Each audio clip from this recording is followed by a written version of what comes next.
The Bay of Biscay lay gray and restless beneath a brooding sky on the morning of March 25, 1944. In the conning tower of U-976, Captain Lieutenant Werner Hancke stood firm, the wind snapping at his coat as his lookouts swept the misty horizon with practiced precision. Every man on deck moved with the calm assurance born of routine, the kind that came from believing the sea itself was their armor. Beneath Hancke's boots, 60 centimeters of seawater rested above the submarine's pressure hull, a barrier every German U-boat commander trusted to stop any Allied shell should the order to crash dive come. The doctrine was simple, almost sacred. Once you vanished beneath the waves, you were untouchable. But that morning, just beyond the haze, danger was already closing in, and it was unlike anything Hancke or his men had ever faced. From the northeast, 2 Royal Air Force Mosquito FB Mk-18 aircraft sliced through the clouds, their engines a faint hum in the distance. These weren't ordinary bombers. They carried a weapon so new, so unorthodox, that even the German High Command had dismissed it as fantasy.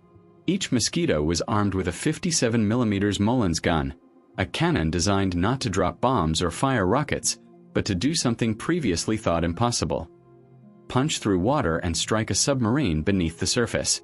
For years, German naval doctrine had preached the same comforting truth. The ocean was your shield. Every submarine crew was taught that water's sheer density could absorb any projectile's energy within mere centimeters. A single meter of seawater, they said, was stronger than any armor plate. But on that gray morning off the coast near Saint-Nazaire, that illusion was about to be shattered forever. At the controls of Mosquito HX-933, Flight Officer Turner made a subtle correction, adjusting his altitude as his navigator coolly recalculated their angle and speed. The British had spent months perfecting this very attack, running endless test dives, refining every trajectory, every ballistic arc. And now, all that preparation was about to collide head-on with U-976, a crew still confident in doctrines that were, at that very moment, already obsolete. 20 minutes earlier, U-970 SIXS hydrophone operator had reported the faint rumble of aircraft engines to the north. It wasn't unusual. Allied patrols were constant in these waters, so Hancke's men went through their well-rehearsed motions. Twin 20mm flak guns were manned, alongside a new 37mm cannon installed just 2 weeks before. These weapons had saved them before, driving off attacking aircraft in furious bursts of tracer fire. But today would be different. These Mosquitoes weren't carrying depth charges that could be dodged, nor rockets that sprayed wildly. They carried something that Reichsmarshal Göring himself had once mocked as British propaganda. The Mollins gun, a re-engineered 6-pounder anti-tank cannon with a fully automatic loading system, could unleash 55 rounds per minute at nearly 900 meters per second. The auto-loader, incredibly, had been designed not by a weapons firm, but by a British cigarette-making company. A bizarre stroke of ingenuity that German intelligence had scoffed at, even after hearing it confirmed by captured Allied pilots. Captain Hancke was no stranger to danger. Since 1940, he had survived 37 combat patrols and sunk 11 Allied merchant ships, earning the Knight's Cross with oak leaves for his success. He had mastered every rhythm of submarine warfare: how to slip past sonar, evade radar, and trick American homing torpedoes with acoustic decoys. But none of that experience, not a single lesson from years at sea, had prepared him for this, for an aircraft armed with a cannon capable of striking below the waves themselves.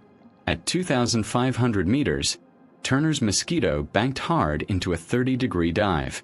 The sleek wooden aircraft screamed through the sky, its twin Merlin engines howling as it tore down toward the unsuspecting submarine. On U-970 SIXS bridge, the lookouts finally spotted the glinting silhouette slicing through the clouds. Panic rippled through the crew. "Mosquito! Bearing 045!" came the cry.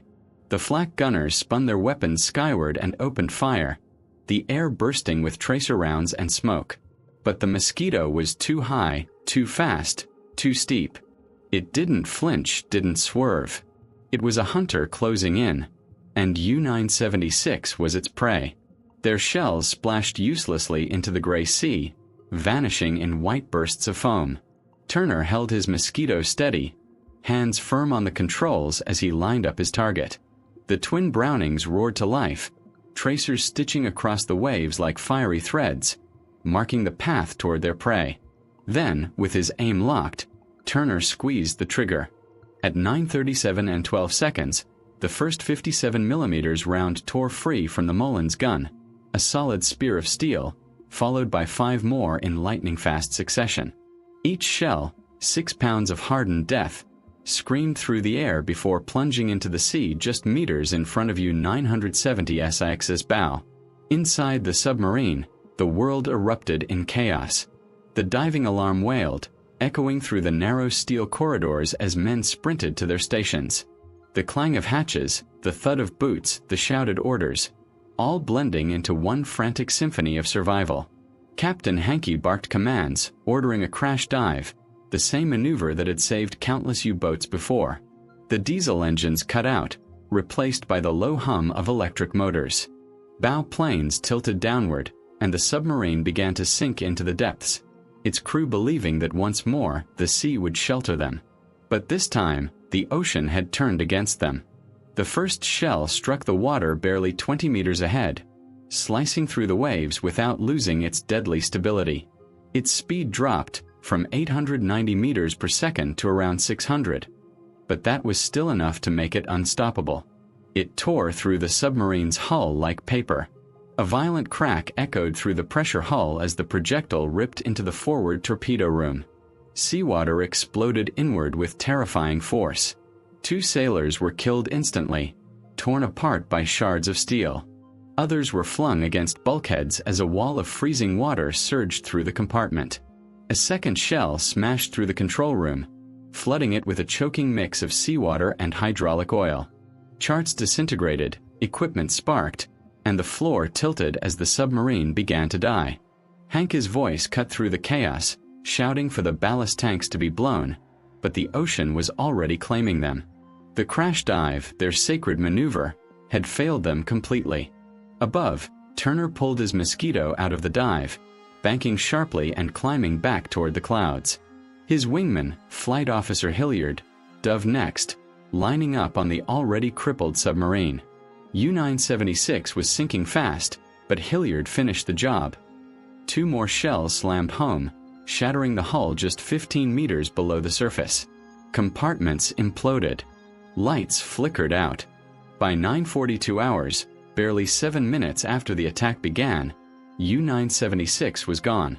The sea closed over her, leaving only an oil-slicked scar on the surface. Of her 52-man crew, 38 were dead, trapped inside the twisted wreck. 14 survivors clawed their way to the surface through the forward hatch, gasping for air amid drifting debris and fuel. Above, the 2 Mosquitoes circled like silent predators, calling in the position for Allied rescue vessels. For Germany, it wasn't just the loss of another submarine, it was the death of an entire doctrine. The Mullins gun had done more than destroy U-976. It had shattered faith itself. The ocean, once believed to be an unbreakable shield for the U-boat fleet, had turned into a hunting ground. The Bay of Biscay, once a passage home, now earned a new name whispered in dread by U-boat crews: the Death Corridor. The Mosquito FB Mk-18, grimly nicknamed the Tsetse after the deadly African fly, had changed everything. Word of U-970 SX's violent end spread like wildfire through the submarine pens at Lorient, Saint-Nazaire, and Bordeaux. Panic followed. Veteran crews spoke in hushed tones of wooden hammers that could strike from the sky and crush them even beneath the waves. Morale collapsed. The last illusion that diving meant safety was gone forever. And with it, the U-boat's final advantage sank beneath the cold Atlantic, just as surely as U-976 had on that fateful March morning. If you enjoyed this story, hit the like button, subscribe for more forgotten tales of World War history, and share this video to keep these incredible moments from fading into the depths of time.